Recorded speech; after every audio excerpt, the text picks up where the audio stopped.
Bueno, vamos al mensaje. El título del mensaje de esta noche es Una grieta cada vez más grande. Vamos a leer Segunda de Timoteo, capítulo 3, verso 13, como punto de partida y versículo central, digamos, o de la idea central.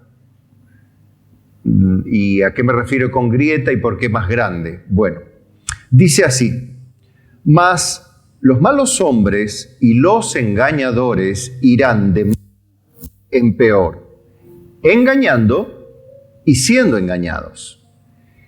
Pero persiste tú en lo que has aprendido y te persuadiste, sabiendo de quién has aprendido y que desde la niñez has sabido las Sagradas Escrituras, las cuales te pueden hacer sabio para la salvación por la fe que es en Cristo Jesús.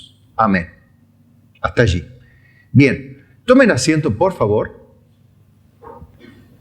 Y después de haber cantado, orado y celebrado la presencia de nuestro Dios, ahora, qué mejor que mirarlo a los ojos, espiritualmente hablando, ¿no? Y decirle: Señor, habla mi vida, habla mi corazón, edifícame para estar preparado para vivir en este mundo que ustedes saben no es nada fácil y no va a ponerse fácil.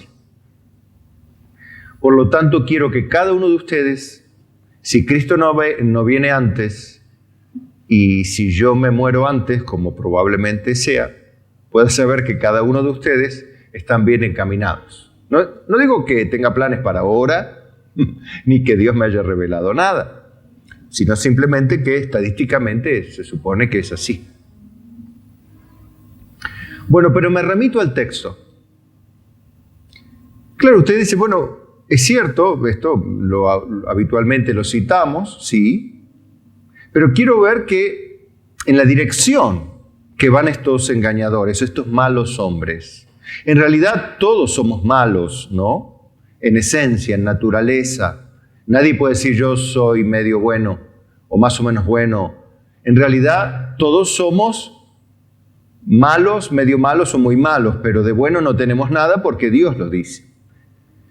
Ahora, cuando se refiere a los malos hombres, se refiere a los hombres que humanamente son malos y que espiritualmente son peligrosos para la vida de fe de los creyentes y en realidad peligrosos para todo aquel que quiera entrar al cielo.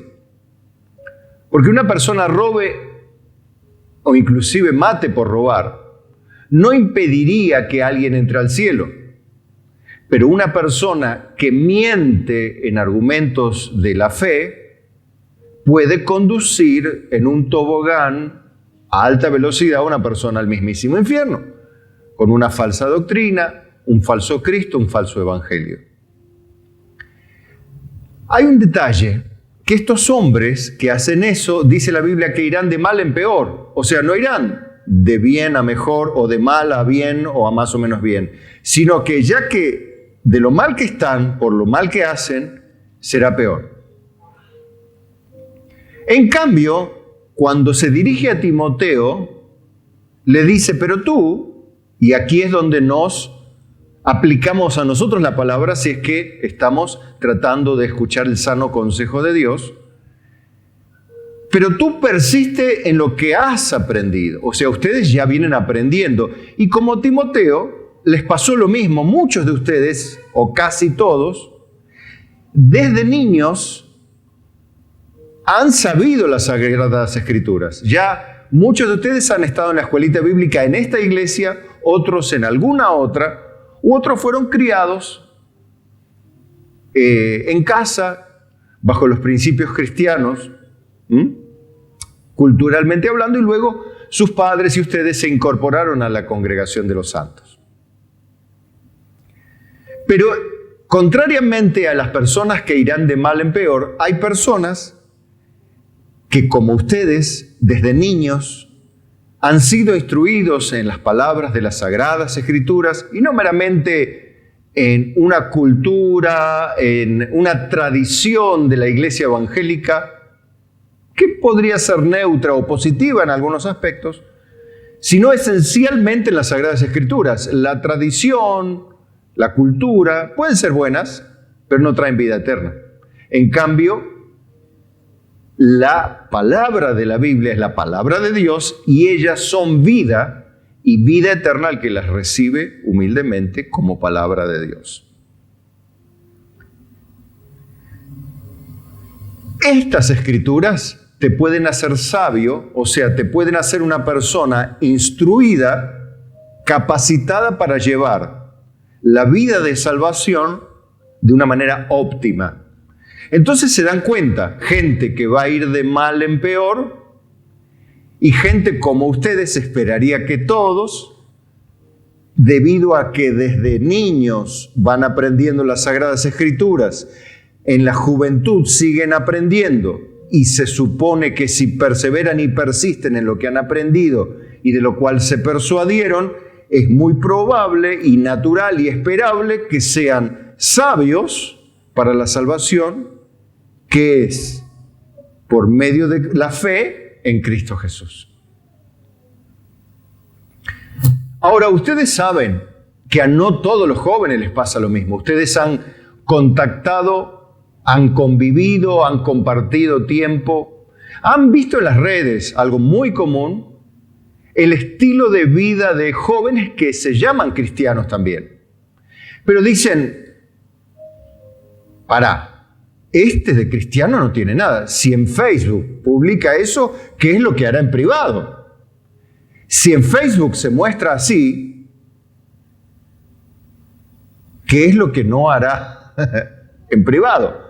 Donde el público no le ve ni le aplaude, o no le critica ni opina al respecto. Imagínense, sería la punta del iceberg.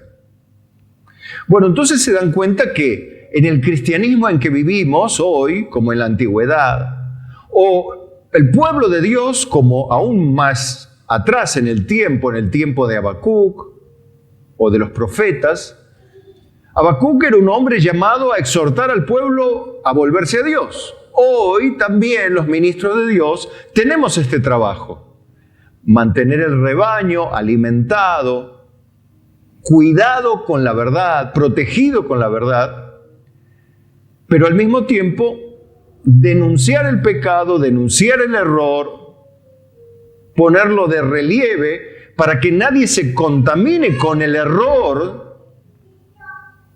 que emerge de la ideología evangélica moderna, de la supuesta revelación de lo nuevo de Dios para este tiempo, o frases como una nueva revelación, o un plan particular de Dios, o la adaptación de la Biblia para el siglo XXI, ¿no? Que no es lo mismo que la aplicación de las Escrituras o de las enseñanzas de las Escrituras al vivir del siglo XXI. Cuidado. Ustedes, cuando leen el libro de Habacuc, ven que Habacuc se queja porque como que Dios no hace nada, porque Él ve la injusticia y le da mucha, voy a decirlo así, le da mucha acidez. Habacuc le da mucha bronca que, siendo el pueblo de Dios, viva de una manera tan desenfrenada, tan desenfocada de lo que Dios vino mandando durante décadas y desde el principio y sin cesar mandando hombres a reprender al pueblo, a exhortar al cambio, a exhortarlos a encaminarse en la dirección, en una sola, en la que mandó a través de Moisés, en la que se persuadieron y deberían haber perseverado en ella, como nosotros hoy. Nos persuadimos de la verdad, entendimos las Escrituras, entendimos el Nuevo Testamento, lo entendemos en el contexto con el Antiguo, caminamos en eso, perseveramos en ello y no inventamos nada. En la antigüedad tampoco había que inventar nada. Si bien Dios se reveló progresivamente a través del tiempo, pero su revelación a los hombres termina en el Apocalipsis, en el último capítulo. Habacuc se queja de esta injusticia social, de esta desigualdad, de esta corrupción. a nivel sacerdotal, a nivel social, a nivel político, a nivel económico, a nivel de convivencia, sangre, homicidios. ¿Vieron hoy los noticieros? Lo único que hacen es mostrar delitos. Lo único que hacen es mostrar violencia. Y después los odios de unos contra otros, las frases, los denuestos de unos contra otros. Y esa es la mercadería, digamos, con la cual se trabaja. En esa queja, en esa segunda queja, porque hay dos quejas de Habacuc, en el libro de Habacuc las vemos, dice, y Jehová me respondió, dice el verso 2 del capítulo 2. Escribe la visión y declárala en tablas para que corra el que leyere en ella. Se podría traducir mejor. Escribe esta profecía para el que lea de corrido, lo entienda todo lo que yo voy a hacer. No es para que corra simplemente por el hecho de correr, sino que lo tenga bien claro lo que yo voy a decir, lo que voy a establecer. De hecho, él lo escribió en tablas, para que se apresure a entender, o lea de corrido, o lo entienda de una vez por todas, vamos a traducirlo así, lo que Dios quiere, ¿no?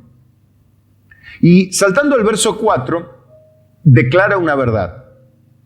He aquí, aquel cuya alma no es recta, se enorgullece, mas el justo por la fe vivirá.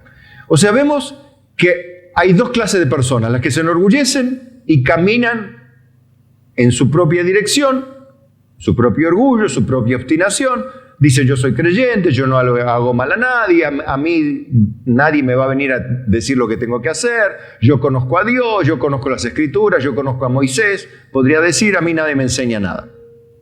Esto es muy típico del ser humano. Vieron que el ser humano, como somos, ¿no? No queremos depender del otro, queremos ser autosuficiente. De hecho, se nos enseña en la cultura que vivimos, sé vos mismo, hacer caso a tu corazón. O sea, no está diciendo, aprende a humillarte, aprende a decir que necesitas a tu prójimo, aprende y entendé que tu prójimo te necesita a vos con buena predisposición, aprende que necesitas maestros para aprender otras cosas, que no te servís a vos mismo para vivir la vida. Hoy pasa lo mismo. En la antigüedad también pasaba lo mismo. Las personas se enorgullecen y piensan, yo me la banco solo, yo no necesito de nadie. Y lamentablemente esto es un pecado que nos puede abrazar a cualquiera de nosotros. Por eso la importancia constante de humillarnos delante de Dios, de reconocer que somos un cuerpo y de que Dios puso y dispuso el cuerpo de manera tal que el cuerpo, según sus miembros, dice, colaboren los unos con los otros, dependan los unos de los otros, y si esto lo entendemos, vamos a funcionar felices, en paz, armónicamente, y seremos edificados. Mientras otros harán lo que se les dé la gana, harán lo que crea su corazón, seguirán enorgulleciéndose y seguirán torciendo su camino, mientras el justo por la fe vivirá. Aquel cuya alma no es recta, ¿qué hace? Como su alma no es recta, su camino tampoco lo será y su camino comenzará a torcerse. Y ahí la idea de una grieta cada vez más grande, el título del mensaje. Fíjense cómo en la Biblia se refleja mucho esto de que las personas cada vez se separan más en dos categorías. Por eso hablo de la grieta. Hoy se habla de la grieta en el sentido político y la grieta es un hecho, ¿no? Porque se utiliza para dividir. Hay un viejo proverbio secular que dice, divide y reinarás. O sea, vos querés tener cierta autoridad en un grupo, bueno, dividirlos a todos, que se peleen entre todos y vos vas a poder tener autoridad sobre todos. No los dejes que se agrupen. Pero lamentablemente, en esta vida va a haber dos clases de personas siempre, los sabios y los necios, los que viven por la fe y su camino es recto, y aquellos que su corazón se enorgullece, su corazón no es recto para con Dios y sus caminos se irán torciendo cada vez más. Fíjense Proverbios 9:9. Dice, da al sabio y será más sabio. Enseña al justo y aumentará su saber. Evidentemente, el justo va creciendo en sabiduría. Recuerden que la sabiduría es ese don de Dios, esa capacidad de administrar oportunamente el conocimiento que tenemos de las Escrituras en el tiempo oportuno también. O sea, oportunamente de manera apropiada, quise decir. O sea, no para hacerlo simple. No tener un versículo en la cabeza, interpretarlo de cualquier manera, darle una interpretación alegórica y entenderlo como en mi vida, como algo que, bueno, Dios me da a mí y Dios me habló a través de esta palabra y cuando decís, ¿qué te habló? Y ves que dice cualquier cosa, interpreta cualquier cosa. Bueno, a mí Dios me habla, a mí Dios me dirige, punto. Bueno, eso es una clara expresión de una autosuficiencia religiosa. No necesita a alguien que le enseñe a interpretar las Escrituras, se las autointerpreta. Es como, yo no necesito médico, yo me curo a mí mismo. Yo me compro los medicamentos, yo no voy al médico, pero yo no creo en los médicos. ¿Así? Hay gente que dice, yo no creo en los médicos. Como si en los médicos hubiese que creer. Los médicos son hombres de ciencia. Es como decir, yo no creo en los físicos matemáticos. O yo no creo en el profesor de matemática. ¿Te suena eso racional? Yo no creo en el profesor de física. El profesor de física te va a enseñar física. El profesor de matemática te va a enseñar matemática. Y en la facultad de medicina, ¿qué va a aprender? Medicina. Entonces no es una cuestión de fe, es una cuestión de razón, de racionalidad. Hoy todo se le aplica a la fe. A la política no es con un plan, es por fe en el líder. Así es hoy. Hoy no hay razones para conducir o legislar. Hay ideologías o creencias, que es lo mismo. Bueno, en el Evangelio no es muy diferente. Hoy hay revelaciones, sentires de Dios, visiones particulares, es la visión de nuestra iglesia. La visión de la iglesia está en la Biblia, es la única que tiene que tener. Predicar el Evangelio y edificar al pueblo de Dios y vivir esperando que Cristo venga, punto. Vivir en santidad, comprometidos, sirviendo, siendo salvos y santificándose. ¿Qué visión más? Ahora, vos decís la modalidad de trabajo, cómo trabajamos. Bueno, eso es una cosa, está bien. La liturgia, ponemos el culto primero, la ofrenda después, el canto, la oración. No hace al punto, está. Proverbios 16:22 dice, manantial de vida es el entendimiento al que lo posee, mas la erudición de los necios es necedad. O sea, fíjense ustedes que la Biblia habla que la sabiduría es como un manantial de vida.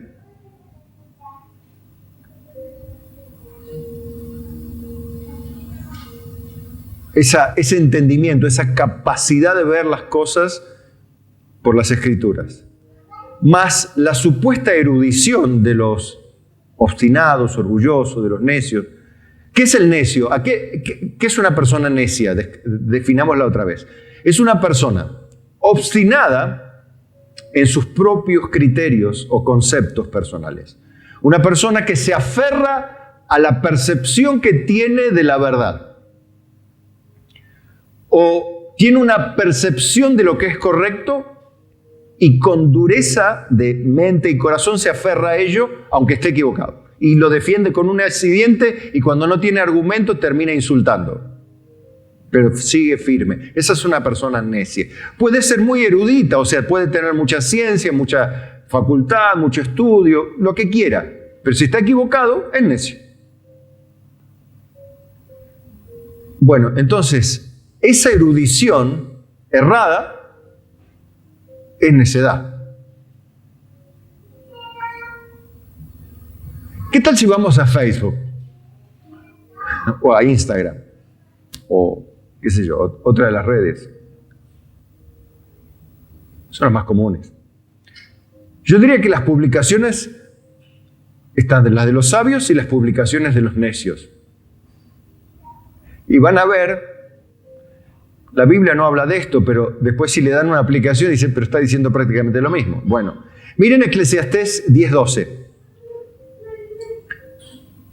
Las palabras de la boca del sabio son llenas de gracia, mas los labios del necio causan su propia ruina.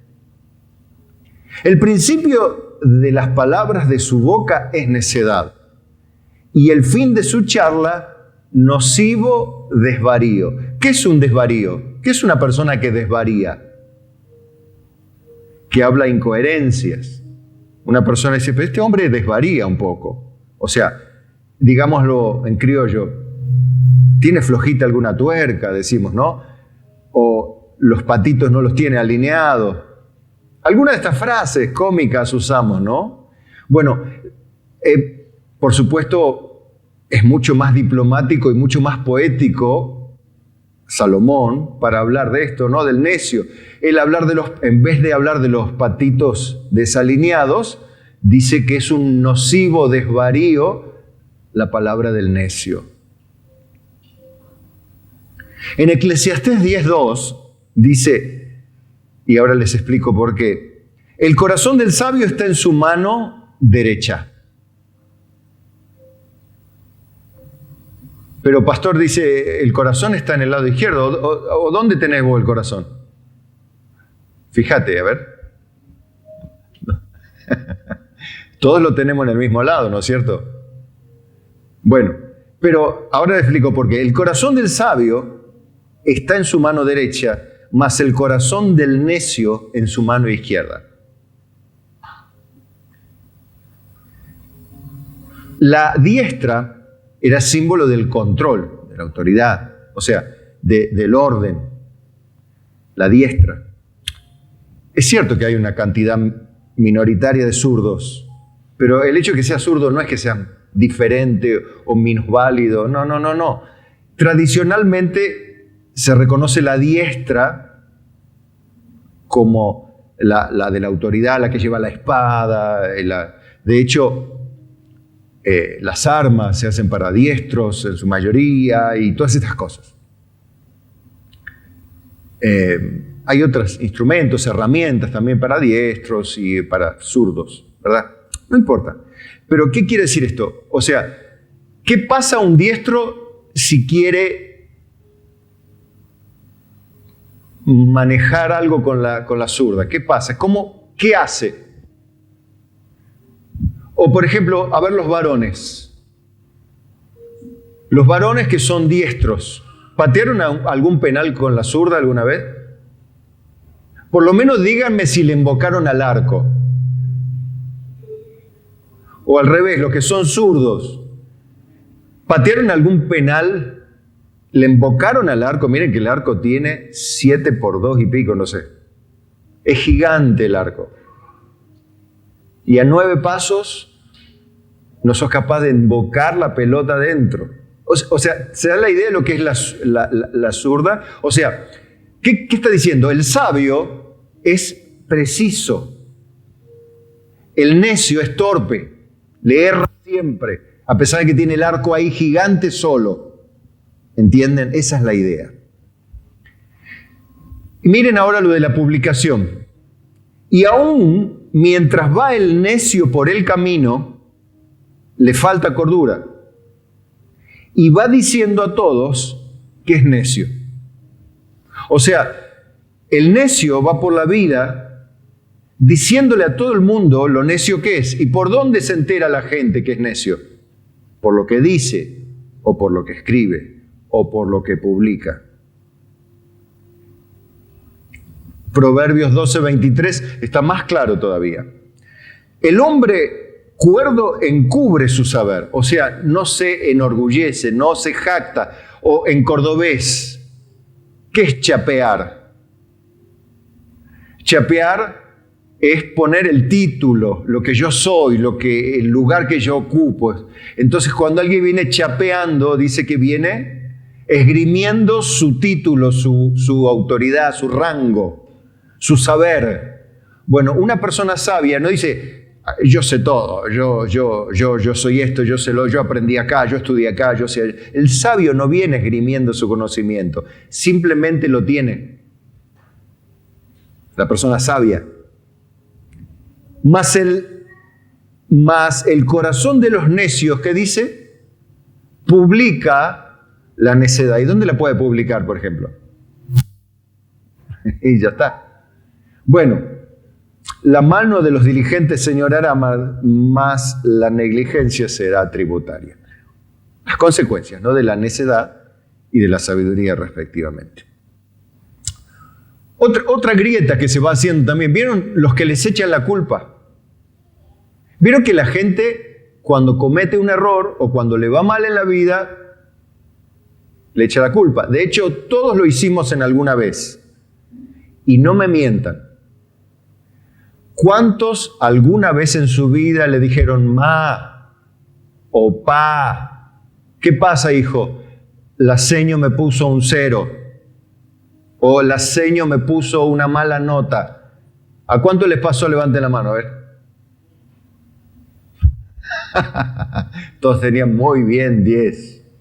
¿Por qué? Y me saqué un muy bien 10. Ahora, la mala nota, ¿quién me la puso? La seño, la profe. ¿Está? O sea, ¿quién tiene la culpa de la mala nota? La profe. ¿Quién tiene el crédito de la buena nota? El alumno. Así somos siempre, ¿verdad? Mal. Bueno, eso es lo que hace que los hombres se agrupen en dos y la grieta cada vez se haga mayor en la medida que pasa el tiempo. Proverbios 19:3. Miren esto. La insensatez del hombre tuerce su camino y luego contra Jehová se irrita su corazón. O sea, ¿qué está diciendo este proverbio? Que el hombre, el ser humano, en vez de andar en el camino de Dios, anda torcido, anda mal, hace lo que quiere, hace lo que le da la gana. Luego le va mal, ¿y quién tiene la culpa? Dios. ¿Ya empezó esto con quién?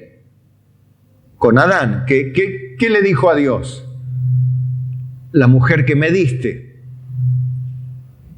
¿Qué culpa tenía Dios? Bueno, Adán empezó así, comportándose como un necio. No sé si se irritó, porque la verdad no está como para irritarse delante de la presencia de Dios. Pero como hoy las personas no ven a Dios cara a cara como lo veía Adán, hoy ponen el grito en el cielo, se dice, ¿no? De hecho, se cuenta, si ustedes leen en el Apocalipsis, llegará un momento en medio de los tantos juicios de Dios, ¿qué va a hacer la gente? Dice en el Apocalipsis. Contra Dios, ¿qué va a hacer? Va a blasfemar, a maldecir, a insultar a Dios a boca de jarro. Ya se lo hace, ¿no? Pero lo va a hacer a boca de jarro, sin ningún problema. Insultando y maldiciendo a Dios por las consecuencias de sus pecados. Es como, véanlo así, ¿qué pasa cuando un delincuente es tomado por la policía? ¿Corresponde al policía detener al delincuente, más aún si el delincuente es agarrado, en latín, infraganti, en su delito? ¿Debe el policía detener al delincuente o es opcional que lo haga? Es su deber, es su trabajo. La ley de cada país así lo determina. Sin embargo, el delincuente, cuando es agarrado, ¿qué hace contra el policía? ¿Le da gracias, le da besos, le da abrazos porque está cumpliendo su deber civil? ¿O lo insulta de arriba abajo? ¿No hace así? ¿Y qué hacen los familiares cuando un policía va a detener a un delincuente porque tiene una orden de arresto? ¿Qué hacen los familiares cuando llega el patrullero y van a tomar al delincuente? ¿Qué hacen los familiares? Le dicen, pase por aquí, señor oficial, allí le vamos a presentar a fulano de tal que usted viene a buscar. O le tiran piedras, le gritan, le dicen de todo. ¿No pasa eso? Bueno, eso mismo que hacen los hombres lo harán con Dios. Lo que corresponde es que los juicios caigan sobre la humanidad por sus pecados. Entonces, fíjense que la insensatez del hombre tuerce su camino. O sea, los hombres vienen haciendo todo mal. Quebrantan todas las normas morales, destruyen la familia, destruyen la forma del hombre, destruyen el lugar de la mujer, destruyen la autoridad de cualquier autoridad. Cambian la feminidad por cualquier otra cosa, desmasculinizan al hombre, destruyen el concepto de familia, destruyen lo que Dios unió. ¿Qué quiere que le vaya, bien o mal? ¿Cómo le va a ir a una persona que destruye o intenta hacer algo más perfecto que Dios? ¿Se puede hacer algo más perfecto que Dios? Es insensato. Pero los hombres insensatos tuercen el camino porque piensan que van a reformular el diseño de familia, van a declarar derechos de la mujer que no son derechos. Algunos sí, otros son homicidios recubiertos de nombres de derechos de la mujer. Pero póngale el nombre que le ponga, está torciendo el camino y luego ¿qué pasa? El corazón se enardece contra Dios. Fíjese ahora, el del otro lado de la grieta, ¿qué hace? Salmo 51:3. Porque yo, dice, reconozco mis rebeliones y mi pecado está siempre delante de mí. Contra ti solo he pecado y he hecho lo malo delante de tus ojos, para que seas reconocido justo en tu palabra y tenido por puro en tu juicio. ¿De quiénes son estas palabras, si recuerdan? En este salmo, de David.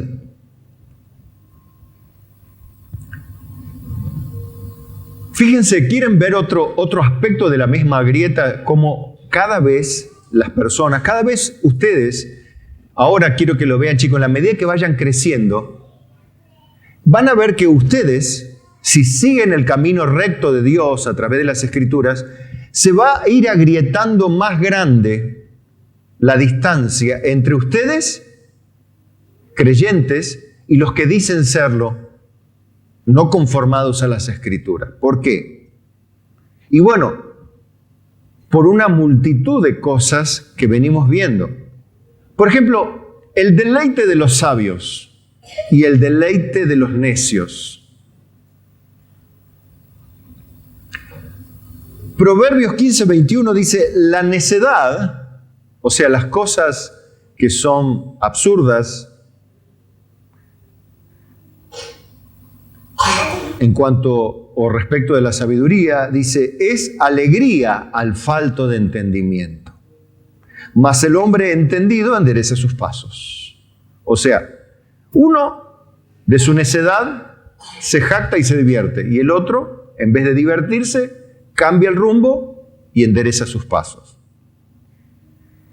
Proverbios 10:23 dice, el hacer maldad es como una diversión para el insensato, mas la sabiduría recrea al hombre de entendimiento. ¿Qué hace la sabiduría?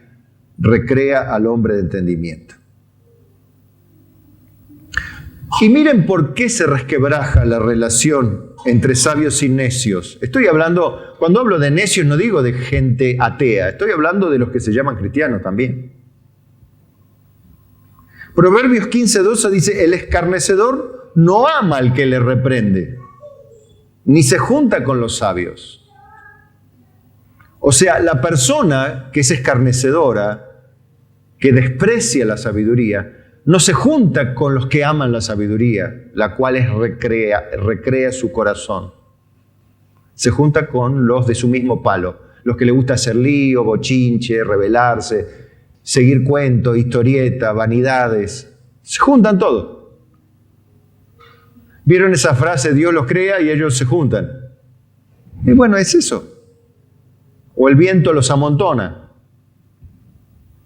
Es así. Proverbios 13:20 dice, el que anda con sabios será sabio, mas el que se junta con necios será quebrantado. O sea, después las personas se juntan entre sí Y los sabios son más sabios, y los necios son más necios. El que era medio sabio y se junta con los necios termina siendo necio. Y el que era sabio, el que era medio necio se junta con los sabios y termina siendo sabio. Entonces, ¿cómo se hace la grieta? Y más grande.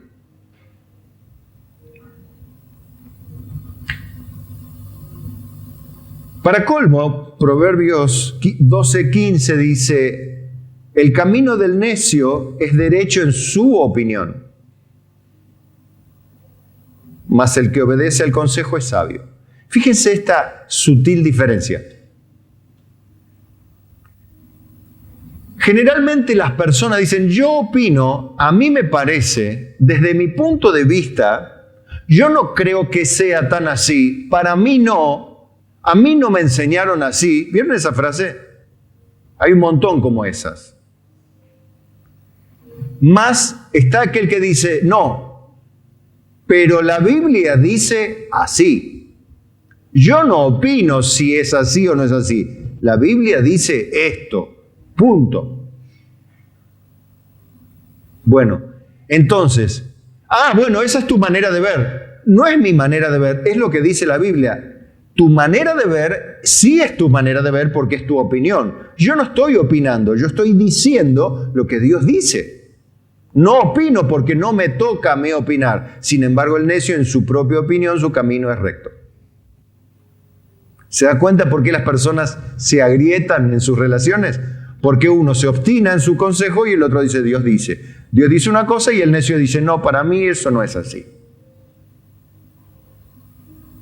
Ahora, usted dice: bueno, pero hay que tener consideración con las personas. Veamos hasta qué punto. Porque a veces somos demasiado misericordiosos, y lo digo irónicamente, o somos más buenos que Dios, y lo digo irónicamente. ¿Por qué? Porque hay casos donde el mandamiento es hacer una grieta de división en la relación. ¿Pastor, eso es bíblico? Sí. Miren Proverbios 5:9. Os he escrito por carta que no os juntéis con los fornicarios. No absolutamente con los fornicarios de este mundo, los avaros, o con los ladrones, o con los idólatras, pues en tal caso os sería necesario salir del mundo. Dice, o sea, no es que vayas a practicar el monasticismo, está diciendo, en una palabra. Más bien, y aquí viene la aclaración, os escribí que no os juntéis con ninguno que, llamándose hermano, ahí está el punto de la grieta, fuere fornicario o avaro o idólatra o maldiciente o borracho o ladrón, con el tal ni aun comáis. ¿Qué está diciendo? Que no se junten con los cristianos que no son cristianos. ¿Y cómo sé si no es cristiano? Y por los pecados que practica. Una persona que dice ser cristiana y vive en pecado no es cristiano. Y la Biblia dice, vos, si sos cristiano, no te juntes con ellos. Juntate sí con los idólatras, ladrones, fornicarios, pero para predicarle el evangelio, que no conocen a Dios. Eso sí, pero con los que dicen ser cristianos y bailan con vos en la iglesia, lo digo irónicamente, ¿no? No te juntes, dice Dios, no lo hagas, porque entonces no, estás en el mismo lado de la grieta, en el de los necios. Ahora, hay otro caso también. Segunda Tesalonicenses 3:10. Porque también cuando estábamos con vosotros, os ordenábamos esto. Si alguno no quiere trabajar, tampoco coma.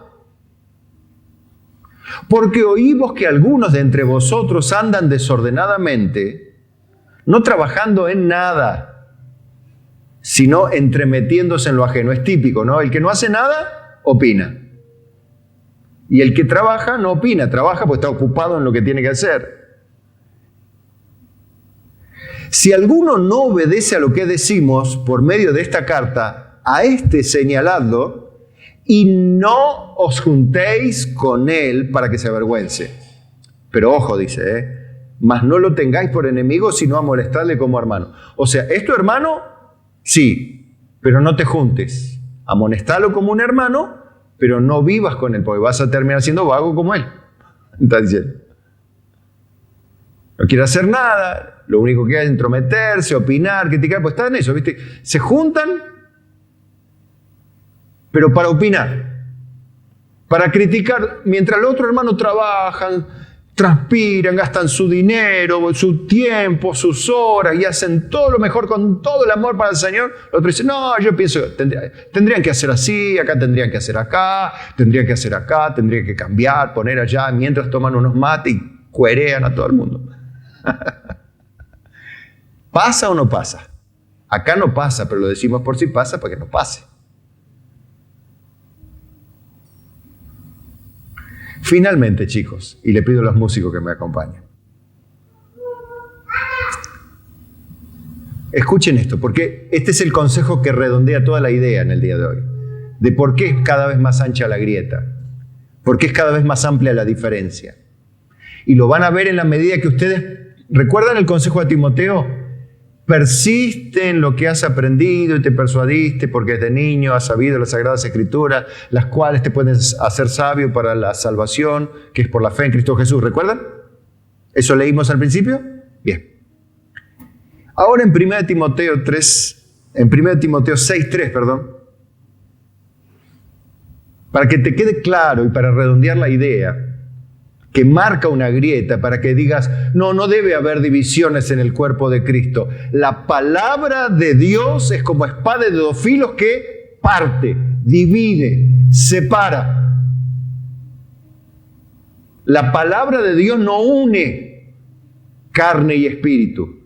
La palabra de Dios no une herejía con doctrina.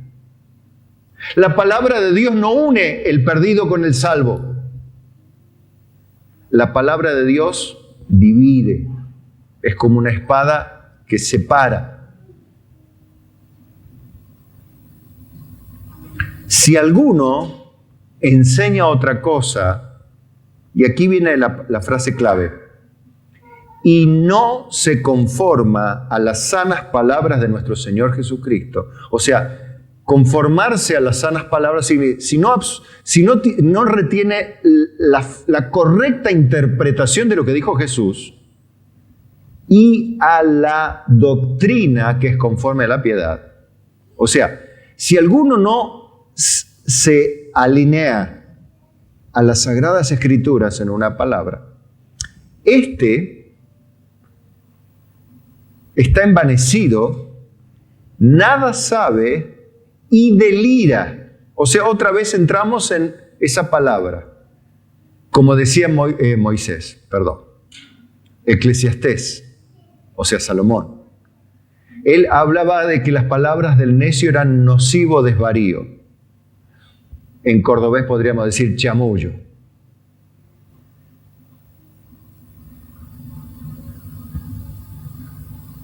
Está envanecido. Nada sabe y delira acerca de cuestiones y contiendas de palabras de las cuales nacen envidias, pleitos, blasfemias y malas sospechas. Disputas necias de hombres corruptos de entendimiento y privados de la verdad, que toman la piedad como fuente de ganancia. Escuche, apártate de los tales. ¿Qué está diciendo? Grieta. ¿Con quién? Con personas que deliran acerca de la Biblia. Cuestiones necias que generan contiendas, divisiones, cosas tontas, necias. Como acostumbramos a ver divisiones de iglesias, por ejemplo, por cosas de tradición, por perspectivas personales, por puntos de vista, por modalidad de trabajo. ¿Dónde en la Biblia te manda a separarte de una congregación por diferencias en la modalidad de trabajo? No existe tal cosa. ¿Por qué se separan las personas? Porque deliran acerca de cuestiones de palabras. de las cuales nacen envidias, pleitos, blasfemias y malas sospechas. O sea, no certeras sospechas, sino malas sospechas, o sea, simplemente falsas sospechas. Y eso daña al cuerpo de Cristo. Son disputas necias de hombres corruptos de entendimiento, o sea, incapacitados de usar la razón, ejercitando la fe potenciada por el Espíritu Santo, habiendo obtenido la sabiduría de lo alto, que es el don de Dios que le capacita al creyente para mantenerse firme en la recta, perseverar en lo aprendido, en lo que se persuadió referente a las Escrituras, en las cuales persevera, siendo cada vez más sabio para la vida de salvación, que es por fe en Cristo Jesús, Señor nuestro. Amén. A Él sea la gloria. Denle un aplauso si quieren.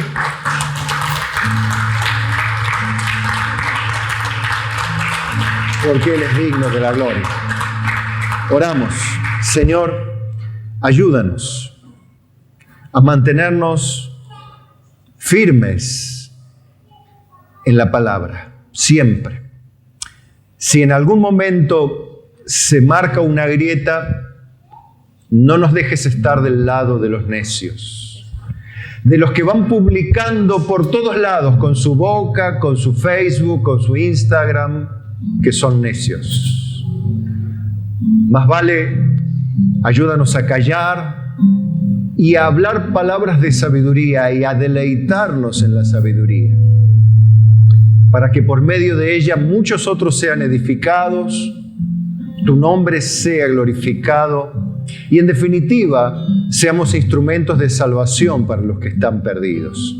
Señor, usa esta juventud que hoy ha crecido ya después de muchos años, para que cuando ellos sean adultos, si lamentablemente hay una grieta con otros jóvenes que viven en la obstinación de sus propios consejos, no quede más remedio que seguir adelante, porque habrá otros que necesitarán la verdad, por lo cual te pedimos humildemente, perdona nuestras maldades, ayúdanos a mantenernos en el camino recto, renueva dentro de nosotros un espíritu recto y un corazón contrito cada día. Humildemente te lo pedimos en el nombre de Jesucristo y decimos todos con amor y fe. Amén. Amén.